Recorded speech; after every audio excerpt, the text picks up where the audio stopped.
হইছে আপনি কানিতে কি দি দেখছেন কথা শুনেন না এত ডাকির মিয়া ওখানে কিছু দেয় নেই তো ডাকছিলেন নাকি?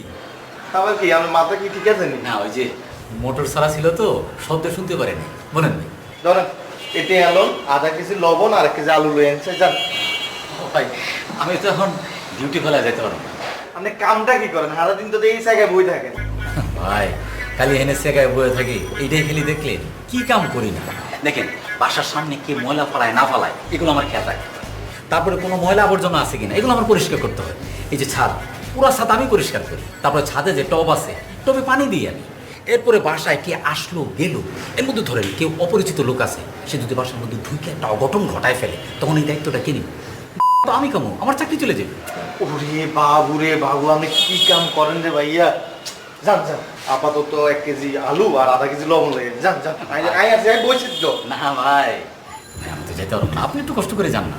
আপনি কি আর হিস্ট্রি ভুলে গেছেন কেন আপনি আর চিনেন না আর একটা পোস্ট খাইতেন স্যার আরে শিমুল ভাই আমি যখন খারাপ আছিলাম তখন আপনার মতো এরকম শিমুল থাক বলবো না কি আনতে হইব লবণ আর কি লবণ আর আলু কিন্তু আপনি কি কইতেন স্যার এটা এখন নিজে এটা কই যান না না এটা খুঁজে আপনি কষ্ট পাইতে পারেন বড় দরকার নাই আপনার জিনিস আমি এনে দিতেছি। আই কষ্ট পাইলে পাবো আপনি কি কইতেন স্যার এটাই শুনি যাবো আগে কইবেন তারপর যাইবেন কোন আরে ভাই আমি যাইতেছি তো আইনে দিতেছি। আপনি কথা ফেসাইন না কি কইতেন স্যার এটা কোন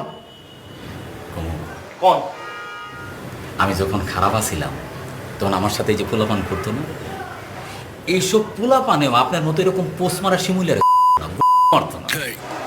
আই শিমুল আমি মতো বহুত বরান্ডে পৌঁছাই নোয়াখালী কিন্তু ঢাকা শহরে আছি আমরা দোকানে যান আলু আনেন। যান ফাইজলামি যান ভাই যাইতেছি সময় খারাপ তো খাইছি। হ্যাঁ লইতে থাকি যান যান এটা ভিতরে এটাও নেন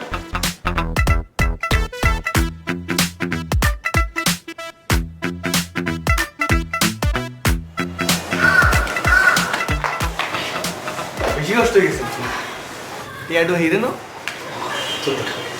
দেখি ঠিক আছে